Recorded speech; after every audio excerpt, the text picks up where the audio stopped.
ನಮಸ್ತೆ ಫ್ರೆಂಡ್ಸ್, ಇವತ್ತು ನಾನು ಪುದೀನ ರೆಸಿಪಿ ಹೇಳ್ತಾ ಇದ್ದೀನಿ. ಪುದೀನ ಒಂದು ಕಟ್ ತೊಗೊಂಡಿದ್ದೀನಿ. ಇದನ್ನು ಸರಿಯಾಗಿ ನೀರಲ್ಲಿ ತೊಳೆದು ಸ್ವಚ್ಛ ಮಾಡ್ಕೊಂಡು ಇಟ್ಕೊಂಡಿದ್ದೀನಿ.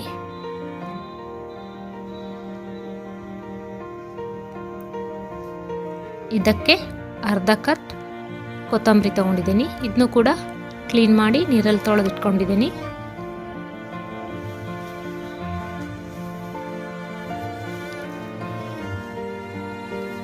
ಇದಕ್ಕೆ ಹಸಿಮೆಣಸಿನಕಾಯಿ, ಶೇಂಗಾ, ಸ್ವಲ್ಪ ಶುಂಠಿ ಮತ್ತು ಸ್ವಲ್ಪ ಬೆಲ್ಲ, ಅರ್ಧ ಲಿಂಬೆಹಣ್ಣು ಕೂಡ ಹಾಕ್ತಾ ಇದ್ದೀನಿ. ಲಿಂಬೆಹಣ್ಣು ರಸ ಹಾಕ್ತಾ ಇದ್ದೀನಿ. ಇದಕ್ಕೆ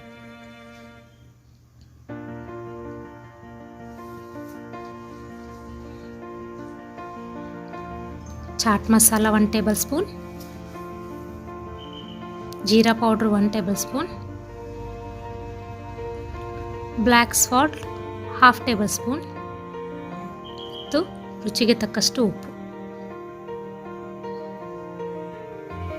ಇಂಗು ನೀವು ಬೇಕಾದರೆ ಹಾಕ್ಕೊಳ್ಬೋದು, ಇಲ್ಲಾದರೆ ಬೇಡ.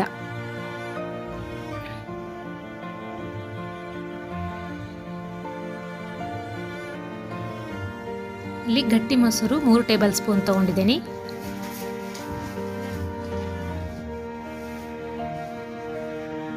ಇದಕ್ಕೆ ಅರ್ಧ ಲಿಂಬೆಹಣ್ಣು ರಸ ಹಾಕ್ತೇನೆ.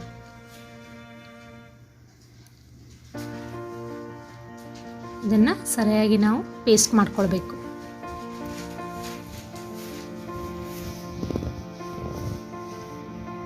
ಈಗ ಪುದೀನ ಚಟ್ನಿ ರೆಡಿ ಆಗಿದೆ.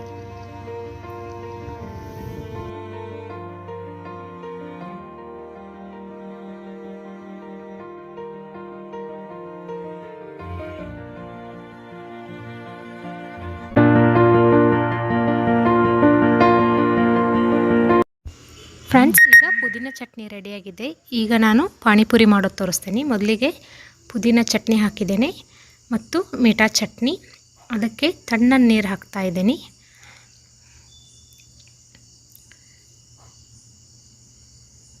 ಆಮೇಲೆ ಸ್ವಲ್ಪ ಉಪ್ಪು, ಜೀರಾ ಪೌಡರ್, ಬ್ಲ್ಯಾಕ್ ಸಾಲ್ಟ್ ಮತ್ತು ಚಾಟ್ ಮಸಾಲ ಹಾಕಿ ಈ ಪಾನಿಯನ್ನು ರೆಡಿ ಮಾಡ್ಕೊಂಡಿದ್ದೀನಿ. ಫ್ರೆಂಡ್ಸ್, ಈಗ ನಾನು ಆಲೂಗಡ್ಡೆ ಮತ್ತು ಬಟಾಣಿ ಎರಡೂ ಬಾಯ್ಲ್ ಮಾಡ್ಕೊಂಡಿದ್ದೆ. ಅದರಲ್ಲಿ ಸ್ವಲ್ಪ ಚಾಟ್ ಮಸಾಲ, ಜೀರಾ ಪೌಡರ್ ಮತ್ತು ಅಚ್ಚ ಖಾರದ ಪುಡಿ, ಈರುಳ್ಳಿ ಇವನ್ನೆಲ್ಲ ಹಾಕಿ ಅದನ್ನು ಮಸಾಲೆ ರೆಡಿ ಮಾಡಿಕೊಂಡು ಪುರಿಯಲ್ಲಿ ಹಾಕ್ತಾಯಿದ್ದೀನಿ. ಅದರ ಮೇಲೆ ಸ್ವಲ್ಪ ಜೀರಾ ಪೌಡರ್, ಅಚ್ಚ ಖಾರದ ಪುಡಿ, ಚಾಟ್ ಮಸಾಲ ಇವನ್ನು ಹಾಕಿ. ಫ್ರೆಂಡ್ಸ್, ಈಗ ಪಾನಿಪುರಿ ರೆಡಿಯಾಗಿದೆ. ಇದನ್ನು ನಾನು ಪಾನಿಯೊಂದಿಗೆ ಸರ್ವ್ ಮಾಡಿದ್ದೇನೆ. ನೀವು ಟ್ರೈ ಮಾಡಿ ಫ್ರೆಂಡ್ಸ್. ಮತ್ತೆ ಭೇಟಿ ಆಗ್ತೇನೆ ಮುಂದಿನ ವಿಡಿಯೋಲ್ಲಿ. ನಮಸ್ತೆ ಫ್ರೆಂಡ್ಸ್.